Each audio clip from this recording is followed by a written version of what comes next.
Do you recognize it in public or do you recognize it in private?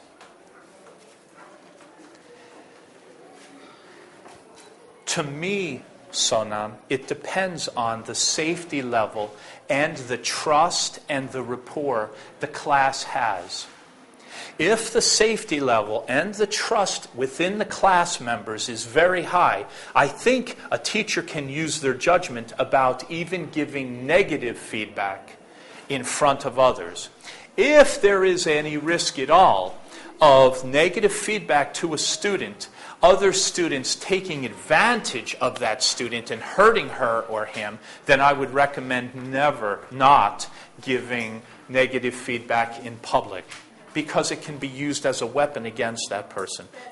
And that's... Most of the children are immature, right? So we shouldn't be giving negative feedback in front of them. Exactly. If it's going to be treated immaturely and harmfully, don't do it. And then, but when you see an opportunity to give positive feedback, Paulden did fantastic homework, everyone. This side of the class gave fantastic participation in lesson today. You can speak about it as an individual, or I prefer actually to talk about it in groups of giving positive feedback to teams or parts of classes that strengthen their sense of unity and encourage them to continue trying hard in their education. Okay? Great question. Let's jump to the security safety needs of well-being. When a student is pursuing that in a positive and encouraged way, it presents to the class and to the teacher as a sense of well-being.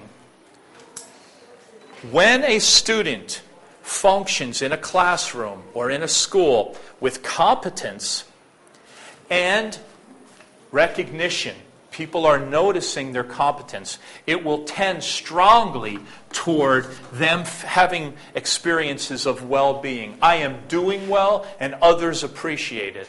Therefore, I'm okay. That is a very neat dynamic for teachers to establish with their students. It's very neat.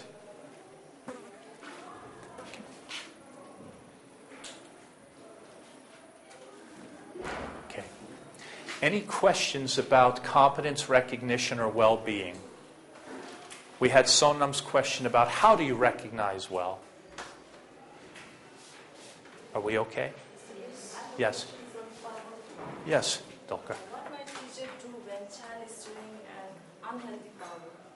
Okay. That's a great question. How might a teacher respond when a student's after dysfunctional rebellion? They're showing unhealthy power. Yes? Okay, let's talk about all three of those right now because they're very important questions. How do you respond effectively as a teacher when you have misbehaving students in the classroom? Great question. Let's start with dysfunctional rebellion. What might be an example of dysfunctional rebellion? What might it be? Children staring outside. Somebody shows their power by saying, you know what, Mr. Liu, I'm not focusing on that pie, I'm not focusing on the lesson, I'm focusing on your teaching. I am focusing on the birds outside in the trees or the monkeys, or I'm daydreaming about going to a nice place later on in the year. I am going to show my power by not respecting and focusing on the lesson. I am going to change the environment by disappearing from it. Okay. Could I please have a volunteer who would do that? Dechin, would you please act that way? Okay, thank you. So Dechin is going to be daydreaming out the window. Go ahead and do that, Dechin. Dechin is not involved with my lesson. She could care less what I'm saying, right? So, teacher always has two ways to address any misbehavior. There is a direct way, and then there is a way of working with that negative energy and actually at best, using that negative energy to benefit the class. And if you can't get that effective, then at least to remove the negative impact of that behavior on the class. So I will first respond directly. So Daechin is daydreaming out the window. And I notice it, and I go, Daechin, you're not here with me. Okay? Direct intervention. Hey, Daechin, I know it's beautiful outside, but could you please pay attention to the lesson that I'm teaching? We only have about 15, 20 minutes more. Would you please pay attention, take notes, because this stuff's going to be important when you teach. Okay? So that's a direct intervention. Daechin knows exactly what I am seeing and what I'm asking for from her. Now, she is exceptionally helpful in giving that example and showing what that example looks like. But that is a direct way of addressing the misbehavior. An indirect way of addressing dysfunctional rebellion that is looking out the window is I might say, Daechin, could I ask you for some help, please? Could you come up here and help me, please?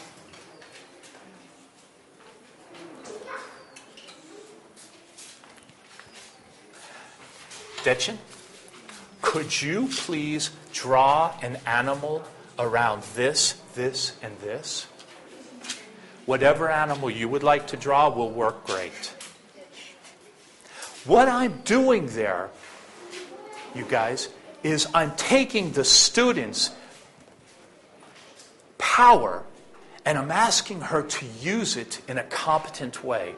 I'm incorporating that power into the lesson so that when she wants to say, I want to be doing something different, Mr. Liu, I don't really feel like listening to your lecture, I invite her to participate in the learning in an active way, which means it changes her physical environment, she's now up at the board, and her emotional environment. She's feeling like she has something she can do. That is one way of addressing power struggles and rebellion in a classroom. Now, when I say, Daechin, that is an amazingly well-drawn fish, which goal am I helping her? Which one? Recognition, absolutely. To fight me, you don't have to steal from me, and you don't have to hurt me to get what you need. Then students are much more likely to behave respectfully and learning. Okay. So,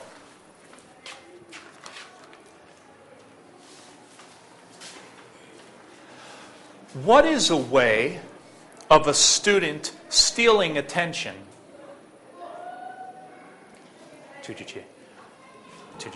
What is a way for a student to steal attention? Distracting the teacher. When trying to teach, the student says, no, I want your attention. Could you please do that, Sonam? I'm trying to teach. I'm teaching a nice class. I'm trying to get this information to you. And Sonam does what? Okay, she starts doing that. I've actually had this happen in classes, okay? So she's doing that.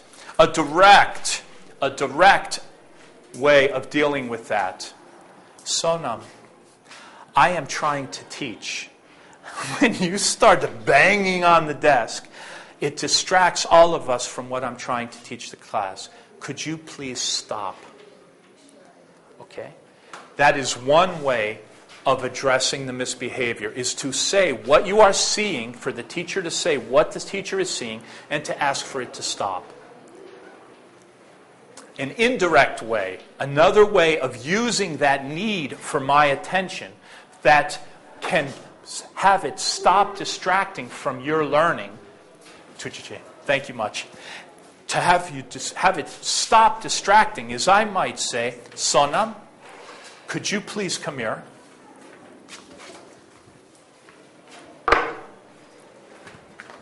Sonam, I am going to ask you questions sometimes, and I'm going to ask you to answer from here. Is that okay? Yeah.